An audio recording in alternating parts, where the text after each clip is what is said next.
Bora, pessoal, os principais destaques aí do terceiro trimestre aí de Goal, né? Gerdau, que é a holding, né, que controla a GGBR, tá? A empresa aí soltou um resultado aí bem acima do esperado, as pessoas esperavam que ela não tivesse esse lucro igual teve, né? E mesmo assim acabou surpreendendo o mercado, as ações aí na parte da manhã subiram em mais de 5% e agora aí acabou perdendo um pouquinho da força, né? Subindo nesse exato momento 2,11%, sendo negociado a R$ 11,12.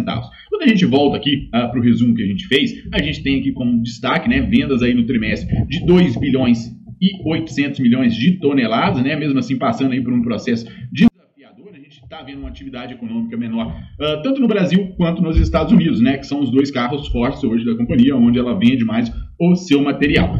Quando a gente olha aqui, o EBITDA ajustado da companhia terminou o trimestre aí em 3 bilhões e 300 milhões de reais. Hoje a alavancagem da companhia teve uma redução em relação ao ano anterior, né, que fechou aí em 0,34 em relação ao EBITDA, tá? Ou seja, uma empresa aí totalmente desalavancada. Quando a gente para pensar nessa cotação atual de R$11, a gente para assim, poxa, o papel negocia com um baita de um desconto em relação ao valor intrínseco.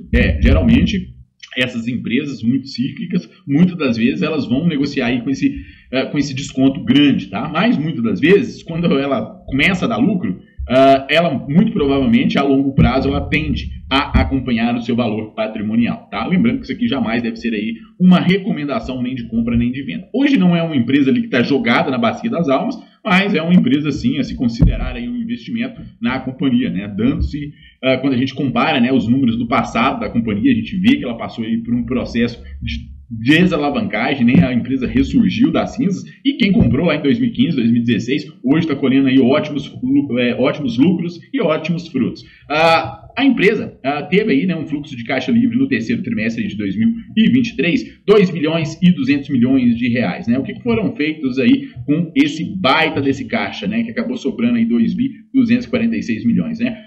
Do total aí de 3 bi 349 milhões, que foi o EBITDA da companhia, que foi o fluxo de caixa da empresa, 501 milhões de reais foram destinados aí para o capital de giro, 1 bilhão 486 milhões de reais foram aí para o CAPEX, né, que a empresa no período aí investiu 1 bilhão e 500 milhões de reais no terceiro trimestre de 2023, que foi aí no Parque Solares, né, que é um projeto novo da companhia, no qual a gente vai falar daqui a pouco. No período, a empresa também vai pagar aí 822 milhões de reais em dividendos, tá? A gente vai falar quanto que isso vai dar. Imposto de renda, a companhia pagou aí 192 milhões de reais, teve um pagamento aí de juros, né, da sua dívida, que hoje totaliza aí 11 bilhões e 400 milhões de reais, de 74 milhões de reais, tá? Então, mesmo fazendo toda essa graça, a empresa ainda sobrou no caixa disponível, né, 2 bilhões e 246 milhões de reais, ou seja, uma empresa que está gerando muito caixa, tá? No terceiro trimestre, a gente teve também um destaque aqui, que foi o Parque Solares Arinos, né, que a gente vai mostrar aqui para vocês o quanto que a empresa vai poder aí economizar, né? A gente está falando de um parque eólico que vai gerar hoje 420 milhões, tá? 420 megawatts, tá? De potência para suas indústrias. O investimento inicial foi aí de 1 bilhão e 400 milhões de reais e hoje, né, a empresa aí vai trabalhar com 30% da sua energia vindo aí de fontes renováveis, tá? Ou seja, um ponto muito importante aí para a companhia. A empresa no trimestre também divulgou aí, né, um dividendo por ação de 47 centavos por ação, tá? Um ótimo dividendo, a gente está falando de um dividendo aí de 5% praticamente em relação ao valor da cotação do papel, né? Outro destaque aqui vem para a dívida, né? A dívida da empresa hoje caiu, né, em relação ao seu EBITDA, hoje representando 0,34, e a dívida total da companhia teve aí um leve crescimento, né, em relação ao segundo TRI de 2023 para o terceiro TRI de 2023. Mas em relação ao ano anterior, a dívida era de 12 bi 900 e hoje a gente teve uma redução, né? A gente teve aí uma queda para 11 bi e 500 milhões de reais. A dívida hoje representa 0,34 do EBITDA, tá? O lucro da companhia totalizou aí 1 bi 592 milhões de reais. A margem líquida acabou tendo uma queda em relação ao terceiro trimestre do ano anterior, tá? Hoje totalizando aí 9,3%. No quarto trimestre de 2022 para cá, a gente acabou tendo um crescimento, tá? A margem segue boa, dá uma margem de 9,3%, é uma margem boa. Os resultados consolidados da companhia tiveram aí, né, um baita baque em relação ao ano anterior. Para se ter ideia, só as vendas de aço tiveram uma queda em relação ao ano anterior de 6%. Tá? Em relação ao segundo TRI, tivemos aí uma queda de 6,11%. A receita líquida da companhia em milhões totalizou aí no terceiro TRI 17 bi e 63 milhões de reais. Em comparação ao segundo TRI de 2023, a gente teve uma queda aí de 6,6%.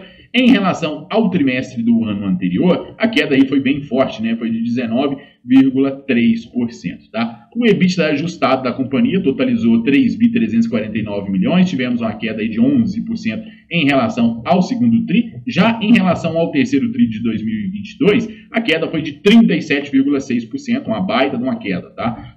A margem EBITDA da companhia terminou o ano, ou trimestre, em 16,6%, uma queda aí de 1,1 pontos percentuais. Já em relação ao terceiro trimestre de 2022, a queda foi um pouquinho maior, né? A gente está falando de uma queda de 5,8 pontos percentuais.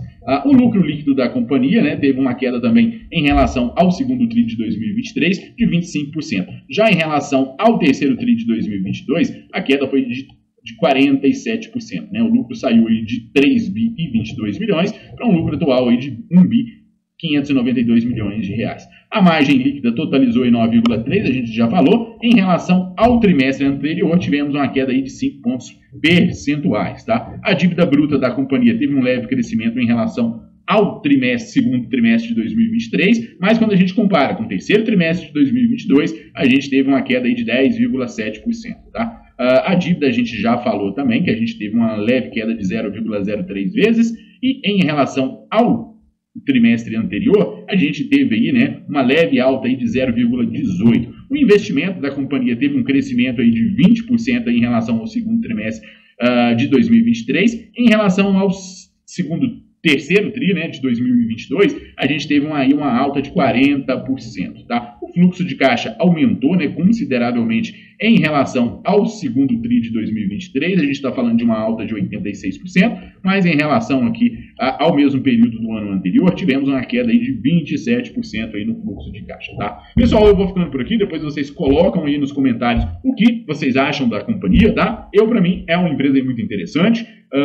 É uma empresa que está aí num setor muito cíclico, né? Depende de uma atividade econômica pujante, né? Uma atividade econômica forte, com várias empresas construindo, e a gente tem essa necessidade, né? Em momentos bons, a gente nunca vai conseguir comprar isso aqui barato, tá? Porque vai ser uma empresa que vai gerar muito caixa, vai pagar muito dividendo e muito provavelmente o preço vai explodir, tá? Hoje, igual eu falei, né? Não é uma empresa que está aí jogada na bacia das almas, mas é uma empresa que também não está cara, tá? Então é uma situação complicada aí para o investidor, tá? Eu continuo, né, de olho aí, é uma empresa que segue no meu radar de ações, esperando aí boas oportunidades de entrada. No momento eu fico de fora do papel. E lembrando que tudo que a gente fala aqui deve ser jamais interpretado aí como recomendação nem de compra nem de venda. Eu vou ficando por aqui. Um grande abraço.